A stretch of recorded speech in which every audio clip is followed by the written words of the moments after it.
బాలిక పూర్ణిమ పైనమెటు తల్లిదండ్రుల వైపా లేక స్వచ్ఛంద సంస్థల వైపా? ఇప్పుడు ఉత్కంఠ రేపుతున్న ప్రశ్నలు ఇవే. తల్లిదండ్రులతో ఉండేందుకు కనీసం కలిసి ప్రయాణించేందుకు ఇష్టపడని పూర్ణిమ దారెటు? తాజాగా పూర్ణిమ సాయిని ముంబై నుంచి హైదరాబాద్ తీసుకొచ్చారు పోలీసులు. ఆమెను నింబోలి అడ్డా జ్యువెనల్ హోమ్కి తరలించారు. హైదరాబాద్ బాచుపల్లి ఠాణాలో పూర్ణిమ సాయి అపహరణ కేసు నమోదై ఉన్నందున బాలికను కూకట్పల్లి న్యాయస్థానంలో హాజరుపరుస్తారు. జూన్ 7వ తేదీన ఇంట్లో నుంచి స్కూల్కి వెళ్లిన పూర్ణిమ ఆ తర్వాత తిరిగి రాలేదు.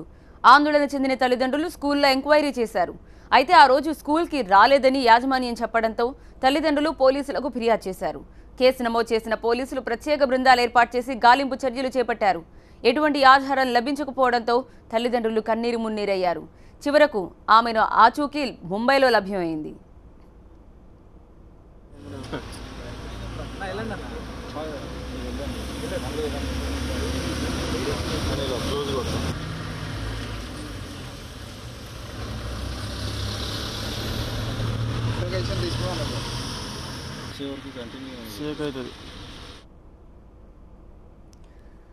జూన్ 7 నుంచి కనిపించకుండా పోయిన పూర్ణిమ సాయి ఆ రోజే షిరిడీ వెళ్లి సాయిబాబాను దర్శించుకుంది. ఒకరోజు అక్కడే ఉండి తర్వాత అక్కడి నుంచి ముంబైకి వెళ్లిందని పోలీసుల విచారణలో వెల్లడైంది. ముంబైలోని ఒక లాడ్జ్ ముందు పూర్ణిమ తచ్చాడుతుండగా ముంబై పోలీసులు ఆమెను పట్టుకుని ప్రశ్నించారు. తన పేరు అనికాశ్రీ అని, తల్లిదండ్రులు చనిపోయారని పోలీసులతో చెప్పింది.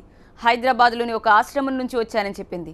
దీంతో ముంబై పోలీసులు ఓ స్వచ్ఛంద సంస్థ ఆధ్వర్యంలో నడుస్తున్న హోంకి తరలించారు. పోలీసులు, స్వచ్ఛంద సంస్థ నిర్వాహకులు ఆమెను ఎంతగా ప్రశ్నించినా పూర్ణిమ వారికి నిజం చెప్పలేదు. కొన్ని రోజుల క్రితం అదే హోంలో మరో తెలుగు బాలిక చేరింది. ఆమెతో పూర్ణిమ మాటలు కలిపింది. తనది హైదరాబాద్ అని, ఇంటి నుంచి పారిపోయొచ్చానని చెప్పింది. ఈ విషయం హోం నిర్వాహకులకు ఆ బాలిక చెప్పింది. దీంతో హోం నిర్వాహకులు పోలీసులకు సమాచారం ఇచ్చారు. ముంబై పోలీసులు హైదరాబాద్ పోలీసులకు ట్విట్టర్లో మెసేజ్ పెట్టారు. వివిధ కోణాల్లో పరిశీలించాక ఆమె పూర్ణిమ సాయిని నిర్ధారణకొచ్చారు. ఆ తర్వాత తల్లిదండ్రులకు సమాచారం ఇచ్చారు. పోలీసులతో పాటు ముంబై వెళ్లిన తల్లిదండ్రుల్ని ఆమె చూడ్డానికి కూడా ఇష్టపడలేదు. దీంతో నిరాశగా తల్లిదండ్రులు వెనుదిరిగారు.